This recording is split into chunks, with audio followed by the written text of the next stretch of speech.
KP college Lahore की online क्लासों में आप सभी विद्यार्थियों का हार्दिक स्वागत है। प्यारे बच्चों, हम पढ़ रहे हैं अयोध्या कांड रामचरितमानस में तुलसीदास जी द्वारा रचित। अब भरत जी हैं, वो जैसे ही अयोध्या आ जाते हैं उनको पता चल जाता है कि केकई के कारण केकई माता केकई के षड्यंत्र के कारण श्री रामचंद्र जी को वन मिला है, वनवास मिला है। तब वे बहुत ही खिन्न हो जाते हैं और अपनी माता जी से, अपनी माँ से जिस प्रकार से वो रूबरू होते हैं, बात करते हैं, उनको उलाहना देते हैं, उसका वर्णन इस पद में किया गया है। बिकल बिलो की सुत ही समझावतु मन हो जरे पर लोन लगावती तात राउ नहीं सोचे जोगु बिढ़ई सुकृत जसु किन्हे भोगु जीवत सकल जन्म फल पाए अंत अमर पति सदन सिधाए अस अनुमान सोचु परिहर हो सहित समाज राजपुर कर हो सुनी सुठी समेव राजकुमारु पाके सत जनु लाग अंगारु धीरज धरी भरी लई उसासा पापी ने सभी भांति कुल नासा जो पे कुरुचि रही अति तो ही जनमत काहे न मारे मोही पेड़ काटी ते पालो सींचा मीन जीन नीति बारी उलीचा। बिढ़ई का मतलब होता है सौंपना, अर्जन करना। अमरपति, अमर वैसे मैंने कल बताया था, अमर का मतलब होता है देवता, जो कभी मरता नहीं है, ठीक है, अर्थात देवता। और पति का मतलब क्या हो जाएगा? स्वामी। तो देवताओं के स्वामी कौन है? देवादिदेव कौन है? तो ये है इंद्र। कौन है? इंद्र। भगवान इंद्र को अमरपति बोलेंगे। क्या बोलेंगे? अमरपति। तो इसमें मेरे प्यारे बच्चों बहुब्री समास आ जाएगा अमरपति में। पाके चत, यानी पके हुए घाव पर, छाड़ा जब पक जाता है उसके लिए। और उलीचा का मतलब होता है बाहर फेंका, बाहर फेंक देना या बाहर फेंका वगैरह, उलीचा। ठीक है, हम इसके पद की व्याख्या पर आते हैं कि भरत जी अपने माता जी को किस प्रकार से उल्हाना दे रही हैं। माता केकई को आपने क्या कर दिया, आपने ऐसा क्यों किया। यहाँ पे सभी दुखी और आप आए जो बोल रहे हैं कि क्या है, कैसे है, आपको दुख नहीं होता। और वो उलाना यहाँ हम साझा करेंगे। बिकल बिलो की सुत ही समझावती मनहु जरे पर लोनु लगावती। तुलसीदास जी बताते हैं कि पुत्र भरत को अतिशय व्याकुल देखकर केकई समझाने लगी। केकई जी कहने लगे कि मानो जले पर नमक लगा रही हो।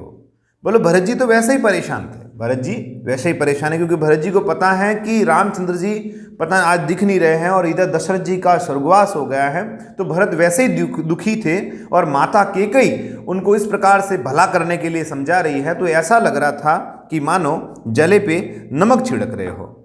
आगे कह रहे हैं कि तात राहु नहीं सोचे जोगु बिढ़ई सुकृत जसु किन्हें भोगु।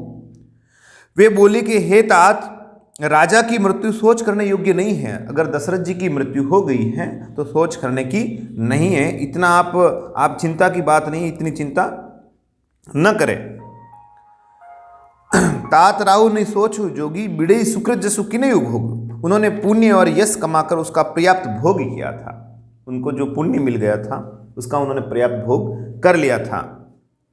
जीवत सकल जन्म फल पाए अंत अमर पति सदन सिधाए। और जीवन में उन्होंने सफल पुण्य प्राप्त करने के लिए वो सीधे ही सदन यानी घर, अमरपति यानी इंद्र का घर अर्थात स्वर्ग लोग, इसलिए अब उनको सीधे स्वर्ग की प्राप्ति हुई है। भरत जी आप इतने चिंता मत कीजिए। अस अनुमान सोच परिहर हो सहित समाज राजपुर करी हो। और ऐसा विचार कर सोच छोड़ दो और समाज सहित नगर का राज्य करो। आप सोचिए कि दशरथ जी को स्वर्गवास मिल गया है, तो हे भरत आप चिंता मत करो।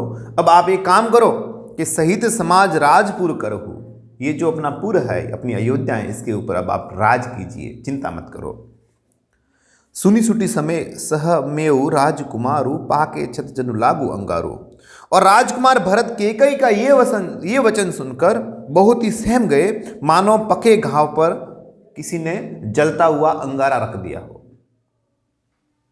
कहीं पे घाव हो रखा और उसके ऊपर क्या रख दिया हो? जलता हुआ अंगारा। ऐसा उनको भरत जी को महसूस हुआ कि मतलब माता क्या कह रही है। इधर दशरथ जी का वो स्वर्गवास हो गया और ये कह रहे हैं कि हाँ उनको स्वर्ग की प्राप्ति हो गई, बेटा तुम राज करो। ये कैसे संभव है? धीरज धरी भरी लई उसासा।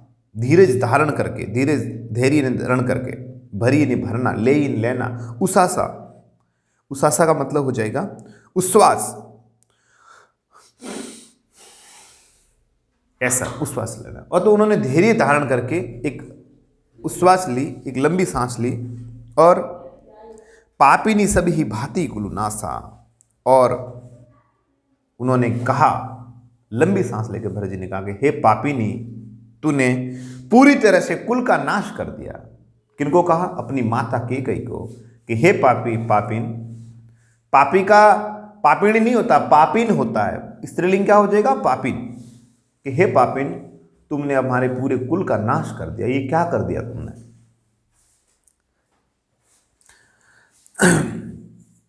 जो पे कुरुचि रही अति तो ही जनमत काहे न मारे मोही, पेड़ काटी ते पालव सींचा मीन जियन नीति बारी उलीचा। उन्होंने धीरज कर बड़ी लंबी सांस लेकर कहा कि हमारे हे पापिन, तुमने हमारे कुल का नाश कर दिया। हाय, यदि तेरी ऐसी ही बुरी इच्छा थी तो तूने जन्मते ही मुझे मार क्यों नहीं दिया? जब मैं पैदा हुआ था उसी समय आपने मुझे मार क्यों नहीं दिया? तूने पेड़ को काट कर पत्ते को सींचा और मछली के जीने के लिए पानी को बाहर डाला और मछली को मरने के लिए विवश कर दिया।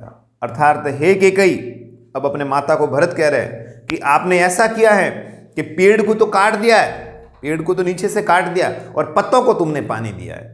तो मुमकिन नहीं है कि वो पेड़ लंबे समय तक जिंदा रहेगा, क्योंकि वो तो अब कट गया, वो पत्ते तो मुरझाने ही मुरझाने। और मछली को जिंदा रखने के लिए आपने पानी को तो बाहर फेंक दिया और मछली अंदर है, तो वो तो मछली मरनी ही मरनी है। तो भरत जी ने ऐसा उदाहरण देकर के समझाया कि ये तुमने क्या कर दिया, हे पापिन, तुमने क्या किस प्रकार से सोच लिया कि रामचंद्र जी को वनवास मिलना चाहिए। और भरत ने अपने भाई के प्रति जो प्रेम है उसको यहाँ पे दर्शाया है। भाषा इसकी बहुत ही सरल है और चौपाई और दोहा है इसमें। इस सब में यही चल रहा है, चौपाई चल रही है रामचरितमानस में। अब बार बार एक ही चीज़ को बार बार हर एक में कहेंगे तो फिर क्या है ना, थोड़ा अच्छा नहीं लगता, इसलिए बस बता दिया कि सब में चौपाई है। जो भी मैं पढ़ रहा हूँ वो सब चौपाइयाँ हैं, ठीक है साहब? तो लिख देना, चौपाई छंद का प्रयोग किया गया है। तुलसीदास जी के हर एक पद में आप विशेष जब भी लिखें तो उसमें आप लिख सकते हैं कि इसमें चौपाई छंद का प्रयोग किया गया है। आगे बढ़े।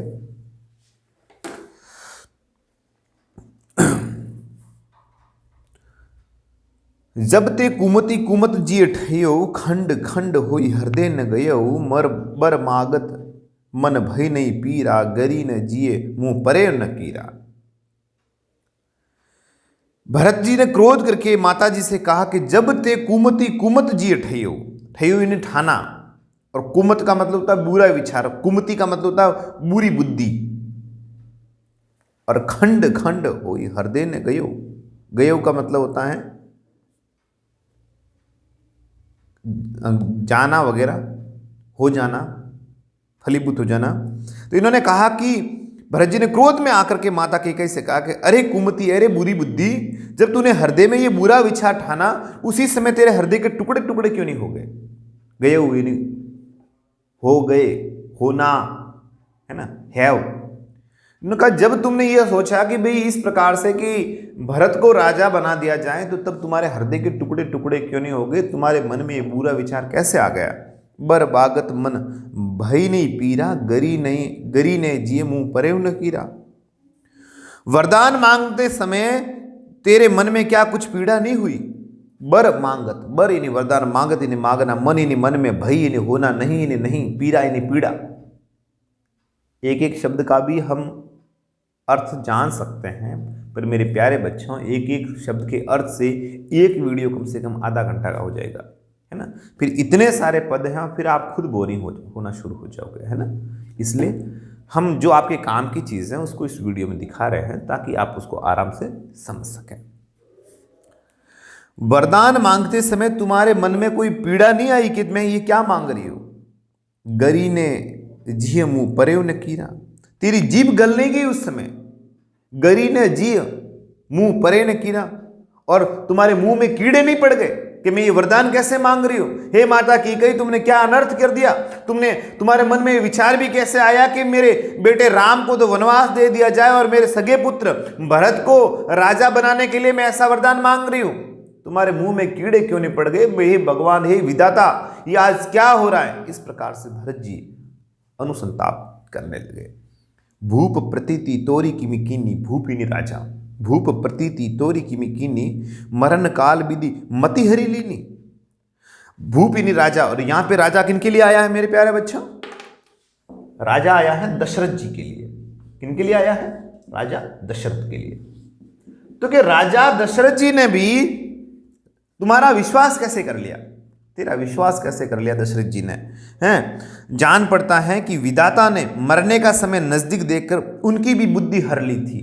विनाश काले विपरीत बुद्धि, विनाश काले विपरीत बुद्धि। तो कि शायद विधाता ने उनकी बुद्धि को भी पलट दिया, वरना दशरथ जी को सोचना चाहिए था कि मेरे बेटे राम को मैं वनवास कैसे दे दूं, और वो भी 14 वर्ष का और बेवजह। भूप प्रतीति तोरी किमि कीनी, प्रतीति नहीं होता है यकीन करना, प्रतीति नहीं दिखना। भूप प्रतीति तोरी किमि कीनी मरण काल विधि मति हरि लीनी। मति नहीं बुद्धि, हरि का मतलब होता है भगवान भी होता है, और हरि का मतलब होता है हरण करना, हरि लीनी। विविदु विधिहु न नारी हृदय गति जानी, सकल कपट अग अवगुण खानी।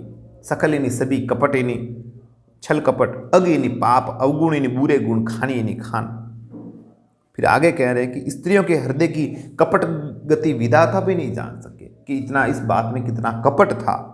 स्त्री का हृदय संपूर्ण कपट, पाप और अवगुणों की खान है। आज मुझे पता चला कि स्त्री का जो हृदय होता है वो बुरे गुणों की खान होती है। सरल सुशील धर्मरत राऊ, सो किमि जाने तिय सुबाऊ। जो फिर राजा तो सीधे थे, जो सीधे हैं, सरल यानी बिल्कुल सरल, सुशील जिसमें शील भी सु है, शील भी उत्तम है, जिनका उत्तम शील है, धर्म रत राऊ, अर्थात फिर राजा तो सीधे सुशील और धर्मपरायण व्यक्ति थे। वे भला स्त्री स्वभाव को कैसे जानते? उन्होंने तो आपकी बात पे यकीन कर लिया कि कैकेयी जैसे आपने वरदान मांगा और उन्होंने हां भर दी। सो किमि जाने तिय सुबाऊ, तिय का मतलब होता है स्त्री, महिला, और उनको क्या पता कि स्त्री का स्वभाव कैसा होता है। अस को जीव जंतु जग माही, जहि रघुनाथ प्राण प्रिय नाही। फिर राजा तो सीधे सुशील और धर्मपरायण थे, वे भला स्त्री के स्वभाव को कैसे जानते? अरे जीव के जीव जंतुओं में, अरे इस संसार के जीव जंतुओं में ऐसा कौन है जिसे श्री रघुनाथ प्राणों के समान प्यारे नहीं है? हर जीव मात्र श्री रामचंद्र करते हैं, और तुमने ये क्या अनर्थ कर दिया। जेहि रघुनाथ प्राण प्रिय नाही, भेयति अहित राम तेउ तो ही को तू अहसी सत्य को मोई। वे श्री राम जी भी तुझे अहित लगे, बैरी जैसे लगे, परंतु तू कौन है मुझे सब सत्य सत्य बता। तू जो है सो है, अर्थात तू कौन है मुझे सब पता है कि तू पापी नहीं है और तू कपटी है, क्योंकि संसार का प्रत्येक जीव श्री रामचंद्र से प्रेम करता है और तुमने उनको वनवास दे दिया। अब मुझे पता चला कि तुम कौन है, तुम तो पापिनी हो और कपटी हो। जो हसी सो हसी मुंह मसी लाई, आंखी ओट उठी बैठे ही जाई। तुमने मुंह में स्याही पोत दी है, स्याही काले रंग की होती, तुमने मुंह में स्याही पोत दी है, अब मुंह काला करके यहां क्यों बैठी हैं? उठकर मेरी आंखों की ओट में बैठ जा, अर्थात आंखों की ओट का मतलब पीछे, तो मेरे आंखों के आगे से तुम चली जाओ। तुमने इतना बड़ा अनर्थ कर दिया है कि पुत्र मोह में तुमने अपने दूसरे बड़े पुत्र, जो ज्येष्ठ पुत्र था, तुमने उसको वनवास दे दिया, और अपने छोटे पुत्र को राजा बनाने के मोह में तुमने इतना बड़ा अनर्थ कर दिया। मैं धिक्कार करता हूं तुम्हारे ऊपर। हे माता कैकेयी, तुम यहां से मेरे आंखों से चली जाओ। इस प्रकार ने भरत जी ने अपनी माता कैकेयी को बुरे वचन कहे। ठीक है, अनुप्रास अलंकार वगैरह आ जाएगा। ठीक है, और भरत जी द्वारा अपने माता को प्रताड़ना दी गई उसको भी बताया है, प्लस भरत जी का जो भाई के प्रति प्रेम है, और जो मर्यादा पुरुषोत्तम रामचंद्र जी के जो चरित्र हैं उनका भी यहाँ पे बखान किया गया कि भी उनके इतना अच्छा चरित्र है कि दुनिया का प्रत्येक जीव जंतु उनका नाम स्मरण करने के लिए तत्पर है। आगे चलते हैं। अब किया किसने था ये कांड? मंथरा ने तो कहा था, मंत्रा दासी, कि केकई को हाँ मांग ले वरदान और तेरा बेटा राजा बन जाएगा। अब शत्रुघ्न को गुस्सा आया और मंथरा की 12 बज रही है। सुनी शत्रुघ्न मातु कुटिलाई, जरहि गात रिस कछु न बसाई, तेहि अवसर कुबरी त आई, बसन विभूषण विविध बनाई। बसाई का मतलब वश में करना, और कुबड़ी यानी कुबड़ी, जिसके यूं इस पीछे से कुछ निकला हुआ ना, उसको कुबड़ बोलते हैं। ऊंट के कैसे निकला होता है वैसे वैसे आदमी के भी निकला होता है, तो कुबड़ी मंत्रा थी।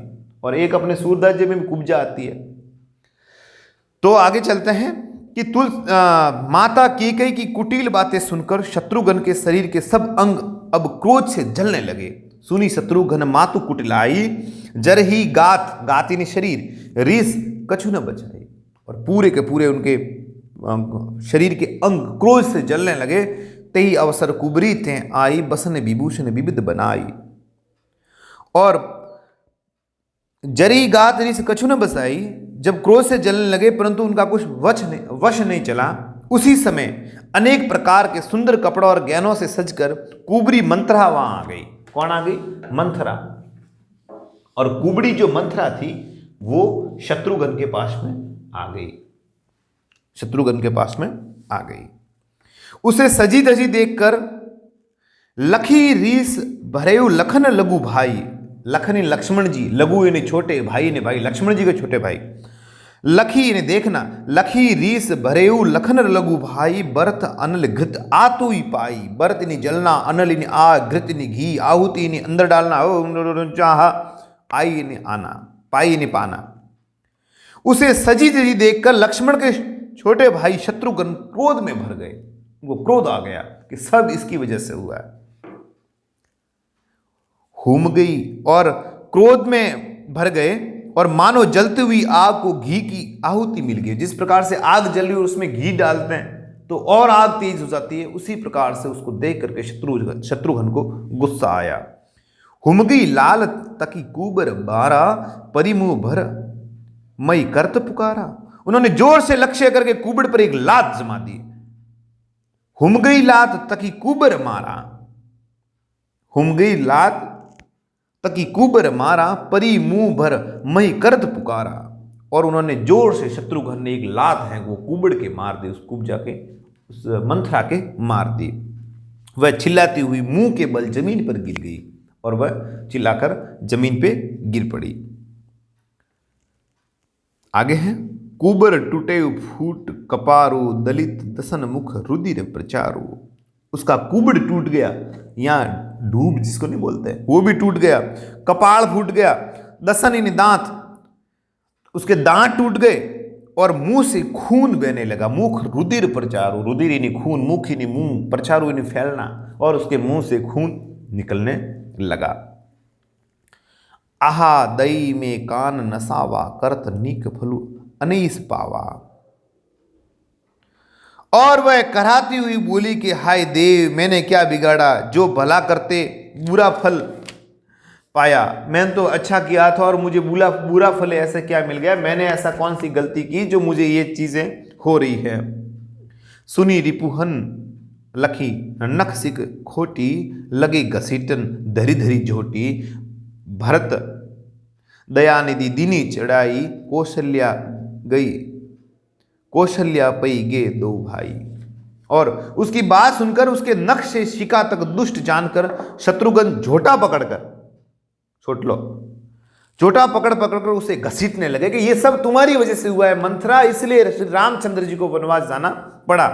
और तब दयानिधि, दया के सागर भरत ने उनको छुड़ा दिया और दोनों भाई तुरंत माता कौशल्या जी के पास में गए।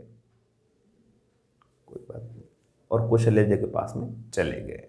तो ये भाई के प्रति प्रेम है, और एक जो क्रोध की चरम सीमा है उसको बताया गया है कि किस प्रकार से क्रोध आया और क्यों आया, क्योंकि मंथरा के अनुचित व्यवहार के कारण जो भी घटना हुई थी उसको इसमें दर्शाया है, इसलिए उनको गुस्सा आ गया।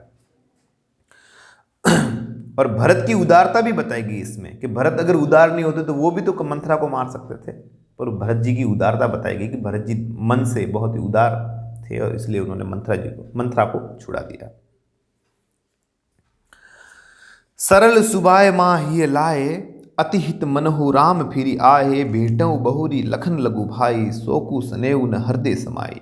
देखी सुबाऊ कहत सब कोई, राम मातु अस काहे न होई। रा भाता भरतु माता भरतु गोद बिठारे, आंसू पोंछी मधु बचन उछारे। अजहु बच बलि धीरज धरहु, कुसमय समझू शोक परिहरहु। जनि मानु ही हानि गलानी, काल करम गति अगटित जानी। काल करम गति अगटित जानी, काहुई दोसु देहु नहीं ताता। काहुई दोसु देहु नहीं ताता, भा मोई सब विधि बाम बिदाता। जो एतहु दुख मोहि जियावा, अजू को जाने काहते ही भावा। बच का मतलब होता है पुत्र, वत्स। माँ ये नहीं माँ, ही नहीं हृदय, लाए नहीं लेना, अति नहीं ज्यादा, मनहु इन्हें मानो। मेरे प्यारे बच्चों, इसमें उत्प्रेक्षा अलंकार हो जाएगा, क्योंकि मनु मानो जनु जानो जहां आता है वहां उत्प्रेक्षा अलंकार हो जाता है। आयस ने आज्ञा, भेटो नहीं मिलना, बहुरी नहीं ज्यादा, लखन लघु भाई, लक्ष्मण के छोटे भाई अर्थात शत्रुघ्न जी, सोकु इनी शोक, स्नेह इनी स्नेह। आगे बढ़ते हैं। माता कौशल्या भरत शत्रुघ्न को समझाते हैं और राम वनवास की जो घटना होती है, कौशल्या जी के पास में आ गए वो मंत्रा को मार के। अब कौशल्या जी उनको बताते हैं कि किस प्रकार से रामचंद्र जी को वनवास हुआ। उसको हम पढ़ते हैं, उससे पहले हल्का सा पानी।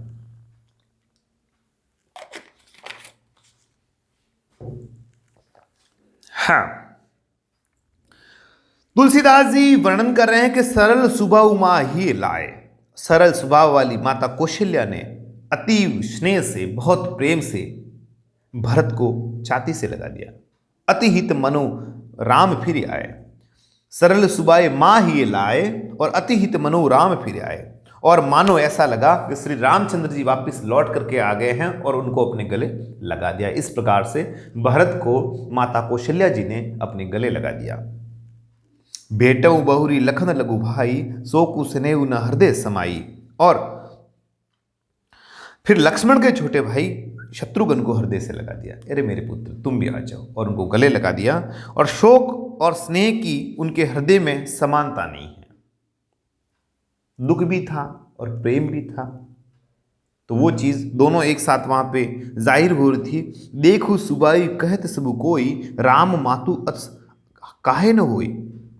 कौशल्या का स्वभाव देखकर सब कोई कह रहे हैं कि श्री राम की माता का ऐसा स्वभाव क्यों न हो। ऐसा तो उनका हो गई, बढ़िया तो वो है ही है। मातु भरतु गोद बैठारे, आंसू पोछे मधु मृदु बचन उछारे। माता कौशल्या ने भरत को गोद में बैठा लिया और उनके आंसू पोंछकर कोमल स्वर में बोली। अगर आज पता चल जाए कि इसके भाई के कारण इस भाई का ऐसा हो गया, जैसे 4 रानियां अलग अलग है और अलग अलग रानियों की अलग अलग संतान है, कि मेरे राम भरत के कारण राम को वनवास हुआ ही नहीं, मेरे बेटे को वनवास हुआ, तो भरत की तो हालत खराब करते हैं आज के समय में कि तुम्हारे कारण ऐसा क्यों हो गया। पर वो कह रहे हैं कि सब विधाता के हाथ में है ये चीजें। और भरत को अपने गोदी में बिठाकर उनके आंसू पोंछे, बेटा रो मत, है ना, बेटा रो मत। और माता कौशल्या ने उनको कहना शुरू किया कि अजहो बच बलि धीरज धरहु, कुसमय समझू शोक परिहरहु। हे वच, हे बेटे पुत्र भरत, मैं तुम्हारी बलैया लेती हूँ। बलैया का मतलब होता है बुरी चीजें हैं, बुरी जो जितने भी ये बुरे होते हैं ना, अरे एक मिनट, बुरी आपदा से बचाने के लिए यूं करके यूं करते हैं औरतें, उसको बलैया बोलते हैं, उसको बलैया बोलते हैं। और अपने विवाह ऐसे अवसरों पे आपने देखा होगा, औरत जैसे गेहूं के यूं यूं करती है, वो है ना, टीला वीला निकालने के बाद में, थाली वाली करने के बाद में गेहूं से दाना आता से यूं फेंकती है ना, उसको ही बलैया बोलते हैं। तो वही चीज़ यहाँ पे है कि मैं तुम्हारी बेटा बलैया लेती हूँ, तुम अब भी धीरज धरो, बुरा समय जानकर शोक त्याग दो। खराब समय बेटा, और इसमें अभी तुम जो शोक कर रहे हो, शौक का मतलब होता है मजे लेना, शौक, और शोक का मतलब होता है दुख, शोक संदेश, कि बेटा अब शोक को त्याग दो। परिहरहु का मतलब होता है परिहार करना, परित्याग करना, छोड़ देना। जनि मानु ही हानि गलानी, काल कर्म गति अघटित जानी। काल और कर्म की गति अवश्य घटित होती है पुत्र, वो तो जो होना है वो तो होके ही रहता है। काल और कर्म की गति अवश्य घटित होती है, ऐसा जानकर हृदय में हानि और ग्लानि को मत आने दो। ये काल समय के अनुरूप होना था, भाग्य में ऐसा लिखा हुआ था, इसलिए पुत्र हो गया। अब तुम इतनी चिंता मत करो। काहु दोषु देहु जनिताता, भामोई सब विधि बाम बिताता। हे तात, किसी को वो दोष मत दो। किसी को दोष देने से कोई अर्थ नहीं है, किसी प्रकार से कोई दोष मत दो। विधाता मेरे लिए सब प्रकार से उल्टा हो गया है। विधाता का कर्म है, विधाता के कारण से सब कुछ ऐसा हो गया है। जो एतहु दुख मोई जियावा, अजहु को जाने का तही भावा। जो इतने दुख पर भी मुझे जला रहा है और जिंदा रख रहा है, अब भी कौन जानता है उसे क्या अच्छा लग रहा है, विधाता को क्या महसूस हो रहा है, वो भगवान ही जाने। तो पुत्र शोक करने से कोई मतलब नहीं है ना। और तुम माता की को भी दोष मत दो, मंत्रा को भी दोष मत दो, किसी को दोष मत दो। ये तो अपनी किस्मत में लिखा हुआ था, इसलिए ऐसा हुआ। भाग्य में लिखी हुई चीज़ें थी। होली को कौन टाल सकता है? जो होनी है, होनी को तो कोई नहीं टाल सकता। होनी को तो एक ही टाल सकता है, होनी को अनहोनी कर दे, और अनहोनी के होनी। अमर, अकबर और एंथोनी गीत हैं, वो कर सकते हैं। बाकी होनी होती है वो तो होके ही रहती है साहब, वो तो होके ही रहेगी है। आगे बढ़ते हैं हम। अब कौशल्या जी हैं, वो राम जी के जब वो वन गमन कर रहे हैं तो उसकी बात को दिखा रहे हैं,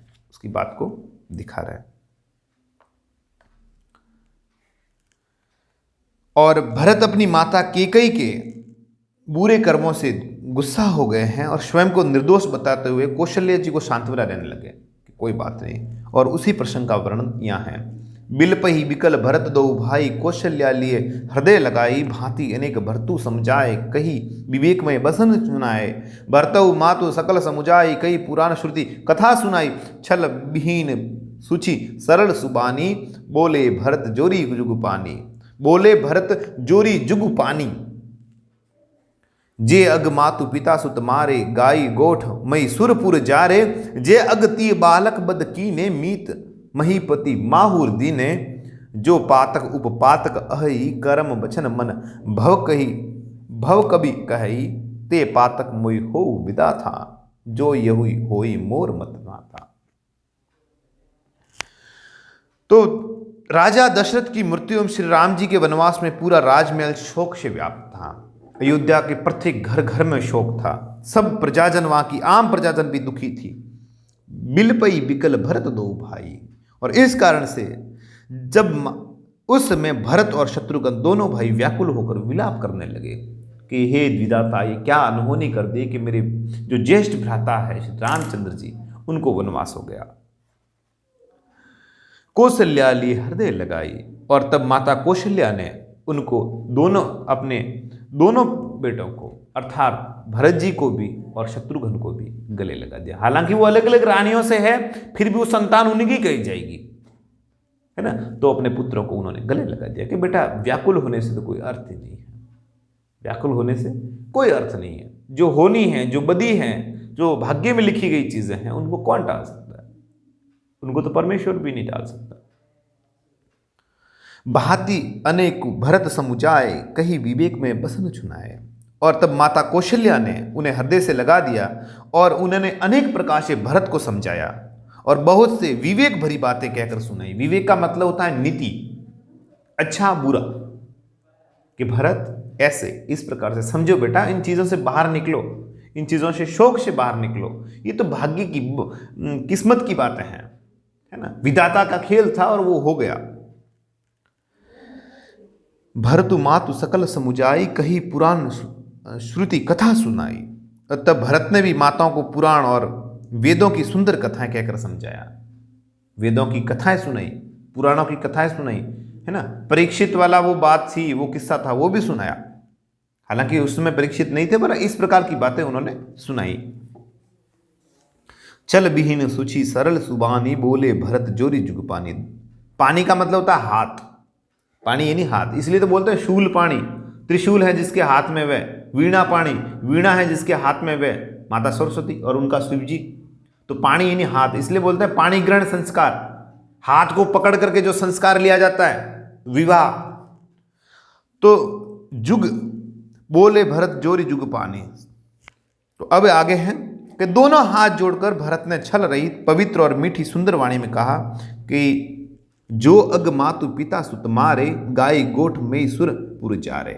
अग यानी पाप, माता पिता, सुत यानी पुत्र, मारे यानी मारना, कि जो पाप माता पिता और पुत्र के मारने से होते हैं, माँ बाप को मार दो और बेटा को भी मार दो, जो पाप लगता है, गाय गोठ मई सुरपुर जारे, गाय गोठ मई सुरपुर जारे। महीसुर, मही यानी धरती, सूर्य यानी देवता, धरती का देवता अर्थात ब्राह्मण, और गाय गोठ मई सुरपुर जारे, महीसुर यानी ब्राह्मण।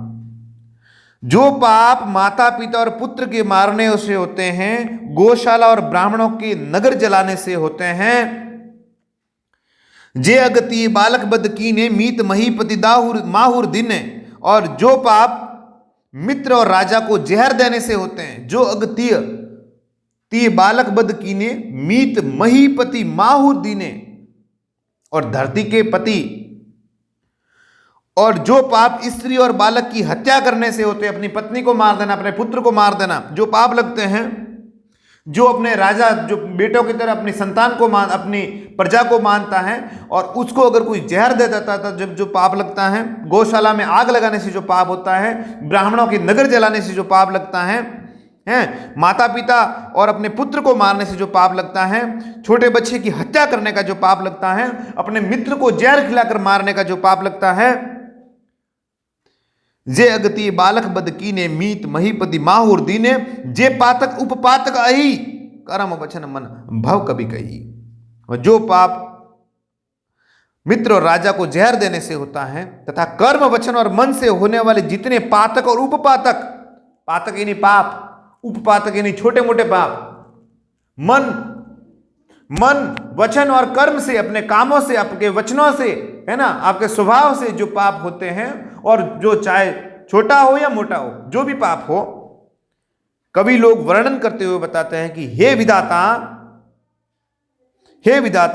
यदि इस काम में मेरा मत हो तो हे माता, वे सब पाप मुझे लगे, अर्थात इन सब पापों का भागी मैं बन जाऊं।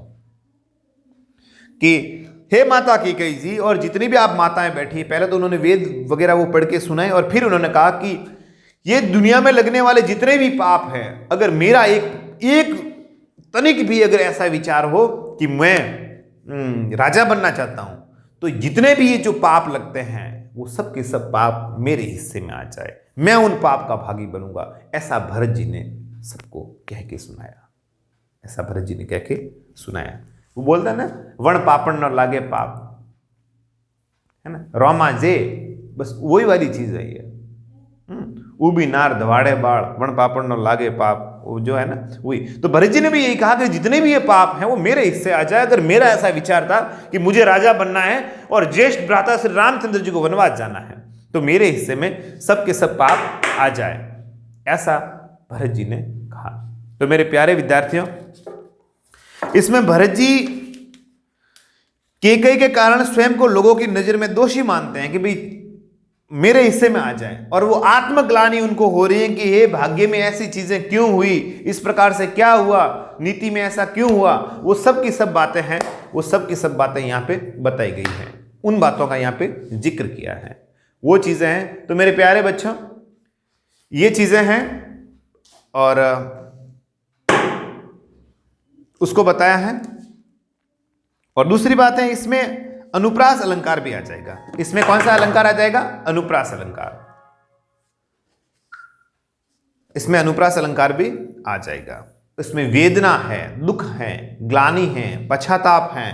और दूसरी बात है कि वेदों को सुनने से जो संतुष्टि मिलती है ना, व्यक्ति का जो विवेक तय होता है, व्यक्ति का जो विवेक पैदा होता है, वो चीजें इसमें बताई गई है ना। व्यक्ति के अंदर जो विवेक पैदा होता है, वो चीजें इसमें बताई गई हैं। अब हम चलते हैं अगले वाले पैरे पे। इसमें है स्वयं को निर्दोष बताते हैं भरत जी और शपथ लेते हैं, और कौशल्या जी भी उनकी बातों का विश्वास करती है। कौशल्या जी भी उनकी बातों का, माता कौशल्या जी भी वही हैं, सब वहीं के वहीं बैठे हैं। और अब इस प्यारे को हम पढ़ते हैं।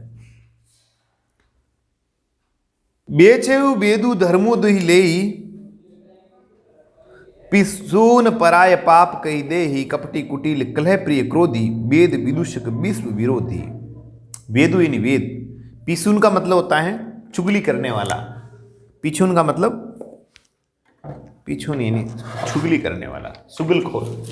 आचा अने युकिद तू और मरचा अने टॉकी थी बनना रमिया रहा अने युकिद तू, ये होते नहीं चीजें स्कूलों में होता है, छोटी छोटी स्कूलों में। अच्छा अने युकिदू ना, अच्छा आने वाली पैंट ली दी थी, चुगलखोर। क्या बोलते हैं उसको? पिसून। पिसून, अपना पिसून क्यों नहीं चल रहा है भाई? पिसून का मतलब होता है चुगलखोर।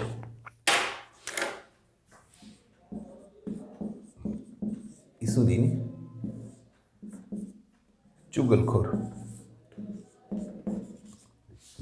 मारकर भी काम नहीं कर रहे हैं, क्या हो गया? इनको भी लकवा मार गया क्या? बेच ही बेदु धर्म दुहि लेहि, पिसून पराय पाप कही देई। पिसून पराय पाप कही देई, कपटी कुटिल क्लह प्रिय क्रोधी, वेद विदूषक विश्व विरोधी। वेद विदूषक, विदूषक का मतलब होता है ज्ञाता, है ना। और यूं अगर दूसरे हिसाब से देखें तो विदूषक का मतलब होता है मस्करा आदमी, मस्ती करने वाला, मस्ती करने वाला, उसको भी बोलेंगे विदूषक। तो पिसून का मतलब हो जाएगा चुगलखोर, चुगलखोर।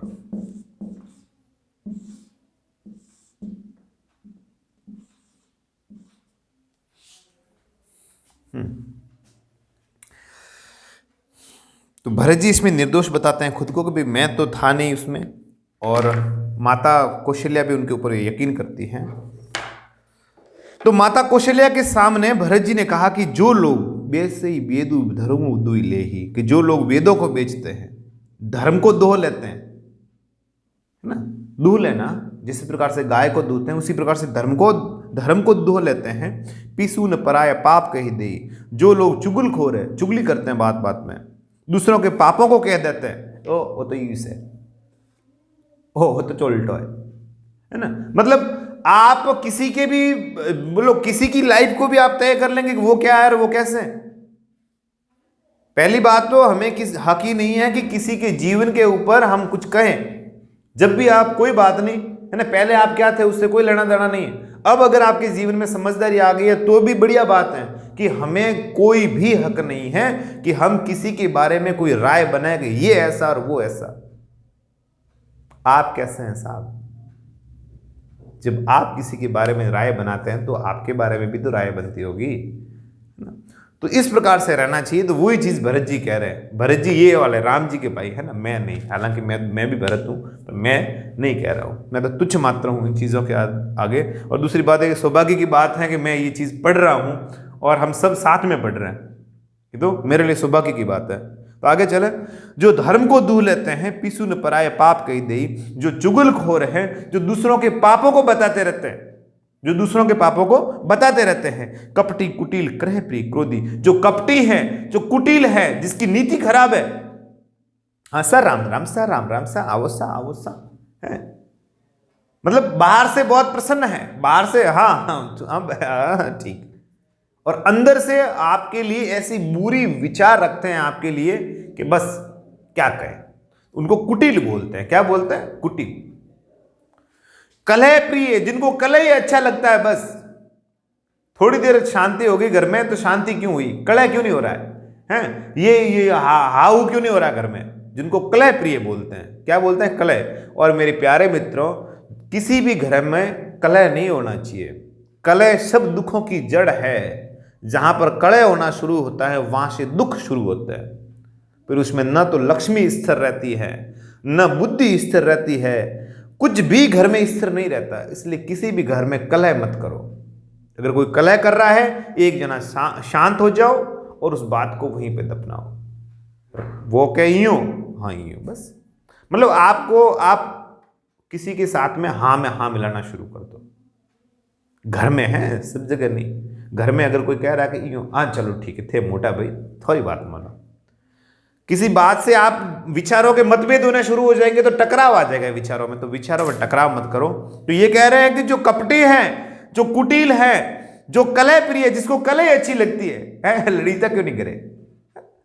जो क्रोधी है, जिसको क्रोध आता रहता है, वेद विदूषक विश्व विरोधी, जो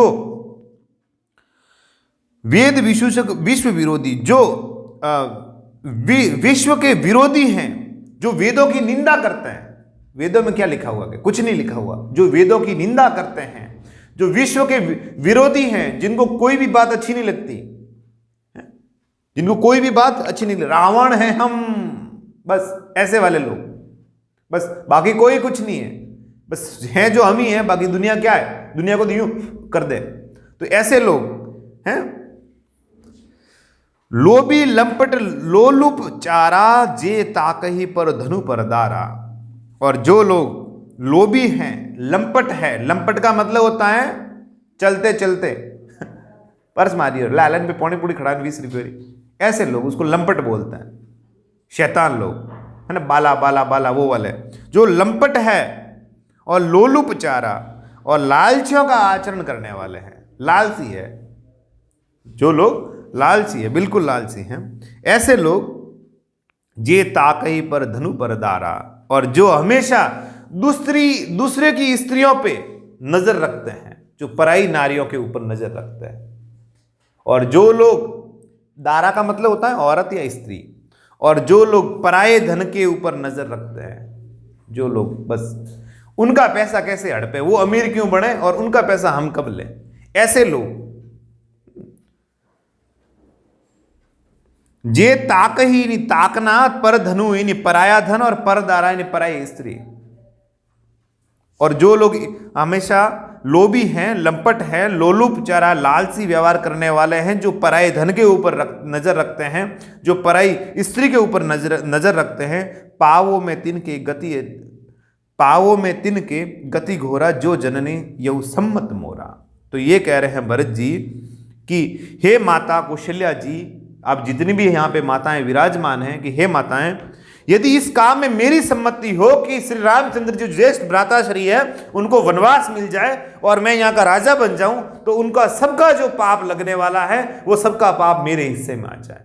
मैं उस पाप का भागी बनता हूं कि जो भी ये लोग पाप करते हैं उनका सबका जितना भी पाप है वो मेरे हिस्से आ जाए। मेरा एक भी क्षणिक भी विचार नहीं था कि मैं यहाँ का राजा बनूं और ज्येष्ठ भ्राता श्री रामचंद्र जी को वनवास मिल जाए। ऐसा भरत जी ने अपनी सभी माताओं के सामने अपनी बात को रखी। आगे है, जे नहीं साधु संग अनुरागे, परमारथ पत विमुख अभागे, जे न बजही हरि नर्तनु बाई, जे नहीं हरि हर सूज सुसुहाई। आगे है कि जिनका सत्संग में प्रेम नहीं है, भजनों में गया तो उंगली दी पी, क्या आलन बीड़ा पीना हो, तो जिनका सत्संग में प्रेम नहीं है, जो अभागे परमार्थ के मार्ग से विमुख है, जो परमार्थ में विश्वास नहीं करते, हमें बढ़िया महादेव जी कटे पड़िया, जिनका परमार्थ में विश्वास नहीं है, और जो मनुष्य शरीर पाकर भी हरि कीर्तन नहीं करते, जो भगवान का नाम नहीं लेता, थे बोलो राम जी नाम मारा का करना, ऐसे लोगों का नहीं करते। जिन्हें न हरिहर सूज सुहाई ने सुहाना, सूज सुई ने सूयस, हरिहर इन ईश्वर का, न इन्हीं नहीं, जिन्हें इन्हीं जिन्हें पाई नि पाना, नर तनु इन्हीं नर इन्हीं आदमी, तनु इन्हीं शरीर, हरि इन्हीं ईश्वर, भजे इन्हीं भजना, न इन्हीं नहीं, जे इन्हीं जो। एक एक शब्द का भी अर्थ हम कर सकते हैं। तजी श्रुति पंथु बाम पत चल ही, बंचक बिरचि बेस जगु चल ही। और जो परमार्थ के मार्ग से विमुख हैं, जो शरीर पाकर भी भगवान का नाम नहीं लेते, जो भगवान विष्णु और शंकर का सुयस नहीं सुहाता है, भगवान हुए हाँ हुआ ऐसे लोग जो वेद मार्ग को छोड़कर विरोधी मार्ग पर चलते हैं। वेद क्या, वेदों में क्या है, ऐसी बात करने वाले, और वेद के विपरीत चलते हैं। तजी श्रुति, श्रुति यानी वेद, तजी श्रुति पंथ वाम पथ चलही, बंछक बिरची बेश जगु चलही। और जो ठग है, जो क्या है, जो ठग हैं और वेश बनाकर जगत को चलते हैं, बढ़िया बढ़िया पहन रखे हैं, बढ़िया कपड़े पहन रखे हैं और टॉर्च बेचते फिरते हैं। टॉर्च बेचना एक पार्ट था, कभी पढ़ना आप। और लोगों को केवल ठगने का काम है, बाकी कुछ नहीं उनके पास। होरा बे हो, सोरा बे हो, हमें करो, होरा बे हो। ऐसे करने वाले जो ठगी हैं, जो ठग हैं, जो छल करने वाले हैं, हे माता, यदि मैं इस भेद को जानता भी हूं तो भगवान शंकर मुझे उन लोगों को मिलने वाली दुर्गति दे, कि ऐसे लोगों की जो दुर्गति होती है, तिनके गति मोहि शंकर देव जननी जो ये जानू बेव। अगर उन जानता भी हूं कि ये चीजें हुई है और मुझे पता हो कि ज्येष्ठ भ्राताश्री रामचंद्र जी को वनवास मिलने वाला है, तो इन लोगों की जो दुर्गति होती है, भगवान शंकर इनकी दुर्गति करेगा। छल कपटी लोभी वगैरह जो वेद के विमुख चलते हैं, तो इनकी दुर्गति सब की सब मेरे हिस्से में आ जाए, ऐसा भरत जी ने अपनी बात को रखी। तो इसमें भरत जी का आत्मनिवेदन है मेरे प्यारे बच्चों, और इसमें पापियों के कर्मों का जो फल है वो भी बताया है, और इसमें अनुप्रास इस प्रकार के अलंकार हैं और चौपाई संद है। तो मेरे प्यारे विद्यार्थियों, इनसे संबंधित किसी भी तरह का कोई प्रश्न है तो कमेंट बॉक्स में जरूर लिखें। अब मैं लेता हूँ आपसे विदा। अपना ख्याल रखना और जरूर पढ़ें, मन लगा के पढ़ें, सब समझ में आएगा। धीरे धीरे चलता हूँ। शुक्रिया, सब खैर।